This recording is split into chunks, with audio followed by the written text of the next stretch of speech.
and welcome back to the Prism Podcast. My name is Sydney Lish, but you can call me Sid. After 5 years of mentoring thousands of people as a wellness entrepreneur, I figured it was time to create a one-stop shop for you to find all things business advice, health and wellness, success principles, creating legacy income, tangible tips, motivation, and more. The Prism Podcast captures a full spectrum of all the information you need to actualize your excellence. So let's go.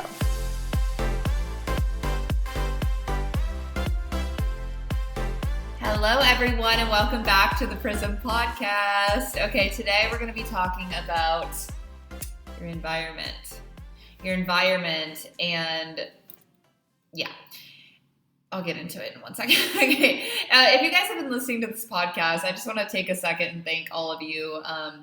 It really means so much that I've been hanging on with me for several months now. I've been really enjoying this podcast. It's so much fun for me. I love seeing the feedback. I love seeing the ratings, the reviews. I love seeing what's resonating for all of you, what's not, and adjusting accordingly. And I really just want to thank you and honor every single one of you who tunes in, because I know, it takes up your precious time and it takes up the most valuable resource of your life, which is time. So I just want to thank every single one of you who's been tuning in and listening and sharing and all of the things. I love it so much. And I'm so grateful for all of you. But with that being said, we're talking about environment today. And I saw a quote. I don't actually know who it's by, but it really resonated with me today, and it said, your environment is the invisible hand that shapes human behavior. And that is so resonant for me in every season of my life. I found that when, they always say like your income and your life is going to be a direct reflection of the 5 people that you spend the most time with. So asking yourself, who is in your environment? What is in your environment? Who are you surrounding yourself with? What is your group of friends? What is your business, colleagueship like? Who in your family are you surrounding yourself with?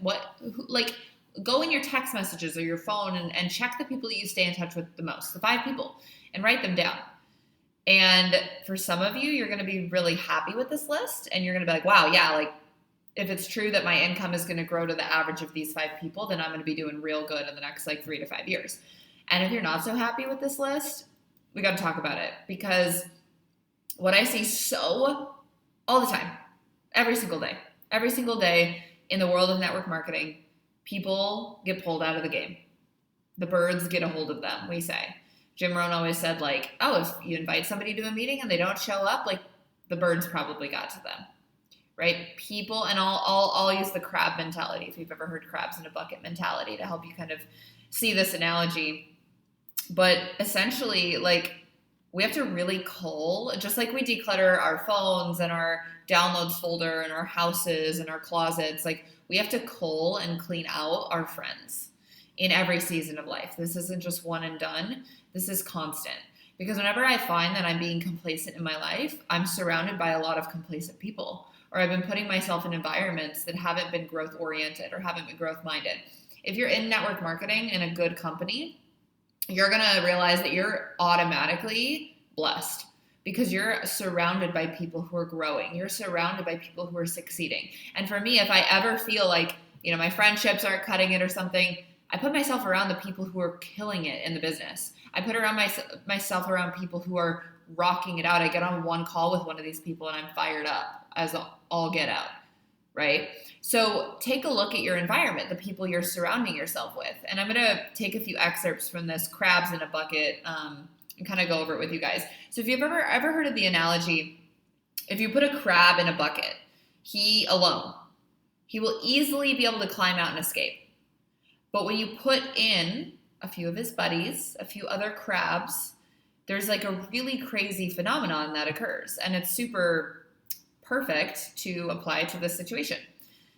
Literally, if you put other crabs in a bucket and one tries to escape, all the other crabs will pull that one crab back down into their misery and the group's collective demise and frustration, sadness, low vibe feelings.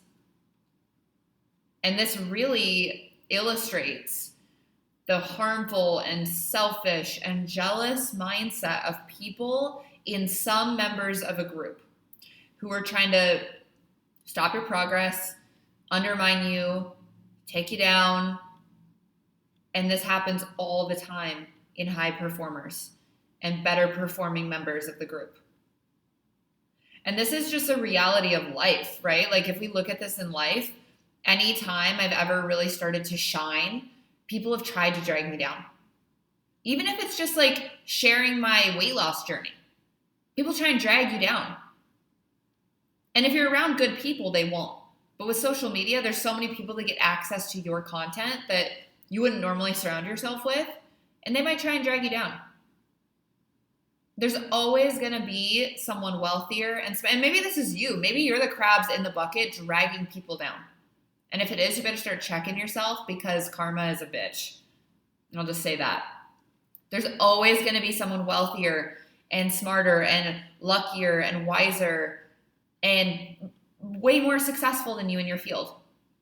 And if you constantly are comparing yourself and minimizing what they're doing to make you feel better, then you're operating out of a low self-worth, low confidence, low frequency. And when you're doing that, you're always going to be playing small in life. You're always going to feel like you're not enough. You're always going to be in a low vibration. And that just is not the place that you want to live. And if it's not you and you're like always cheering people on, genuinely cheering people on, I used to do this. I used to drag people down if they were outshining me. And even if I wasn't outwardly, even if I didn't say it to them, I could feel the twinge of jealousy. I could feel the twinge of me comparing myself to them. I could feel myself justifying why they were more successful than me. But what I learned is that successful people genuinely cheer for other people's success, because they realize success is not finite and success is not limited. Money is not limited. It is an abundant energy. Success is an abundant energy. So if you are the crab that's getting pulled into the bucket, or you are the bucket of crabs that's pulling the people that are shining down, we've got to upgrade your environment and form a new tribe of people. You don't have to be a victim of your environment, and you can also be the architect of it. You can shape it, you can form it, you can mold it, you can meet new people, you can network. You're not able to do that. Everyone's able to shape their environment and cull, again, just like a wardrobe, just like you cull your wardrobe, right? We always talk about like get rid of the things that don't feel good anymore and insert the things that make you feel like your best new self.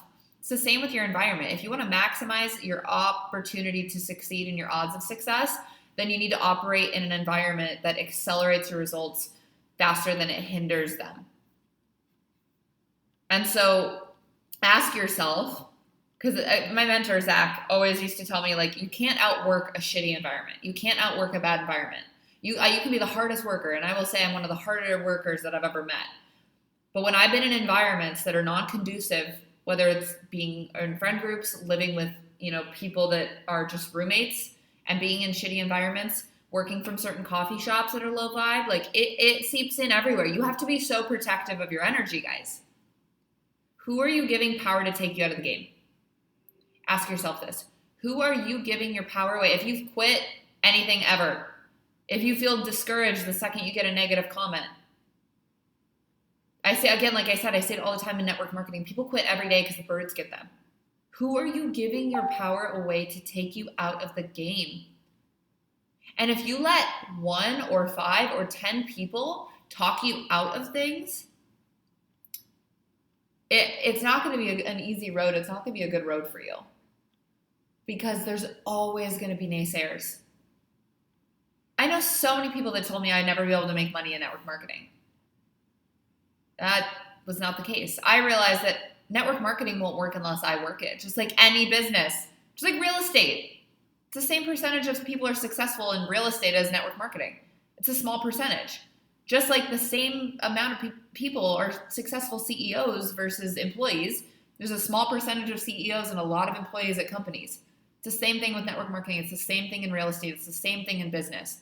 There's a small percentage of people who actually make the top 1 to 5% of income.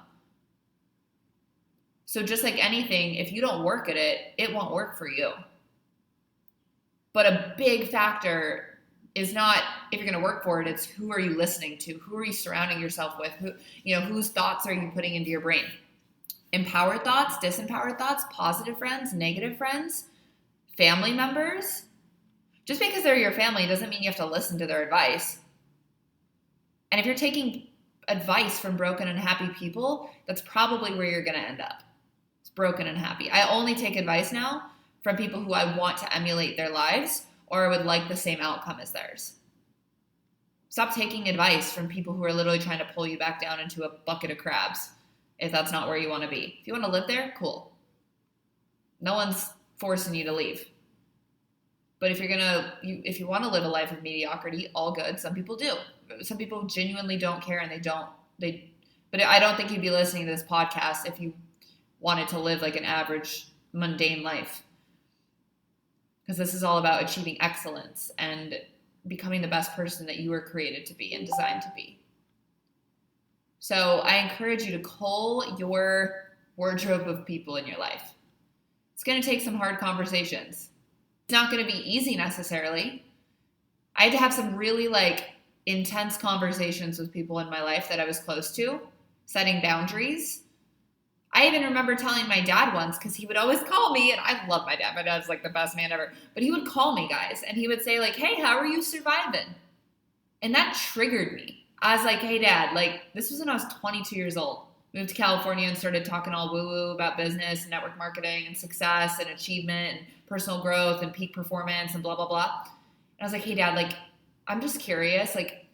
I really want to be in a strong relationship with you.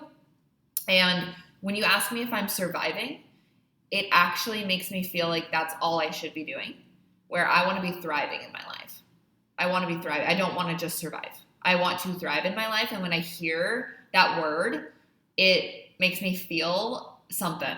And it's not a good feeling. Can we eliminate that from our conversations? And he's like, oh yeah, if that supports you, great. And it actually changed the way he thought too. So it doesn't mean you have to cut people out of your life, but it means you have to set a boundary. You have to set a standard of what you're willing to tolerate in your life with the people around you. And soon you're going to start to radiate a frequency that's higher, and you won't even attract those low vibe people into your life anymore. You're going to attract higher level people. And you're going to look at the people you used to attract that used to drag you down, and you're going to be like, how did I even spend time with those people? They're just so negative, right? You're going to be a completely different person. So it takes a little time, but just know that you got to start culling your wardrobe of connections and network.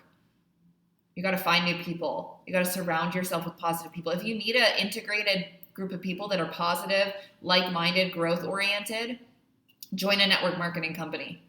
Find one that's high vibe. It'll automatically put you in a community of people who are winning. A positive community. I'm telling you, it's the best gift ever. So ask yourself, am I the bucket of crabs? Am I the crab trying to get out? Or am I the crab that escaped? And on to bigger and better things. And then you get to assess what actions you get to take. But don't become the crabs. Don't become the people that pull other people down. Don't be the one that, fell back into the bucket because all the crabs are pulling down. I want you to be the crab that escaped, baby. I want you to be the crab that escaped.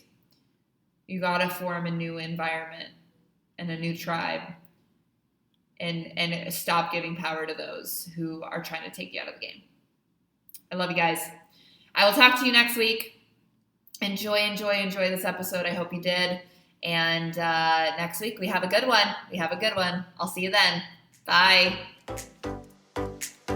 Thank you so much for tuning in to the Prism podcast episode this week. It means so much that you got to the end of this episode. I want to acknowledge you for tuning in to grow yourself every single week. So if you loved this episode, leave a rating and a review. Please subscribe so that I know that you're loving this content, and I will see you next week.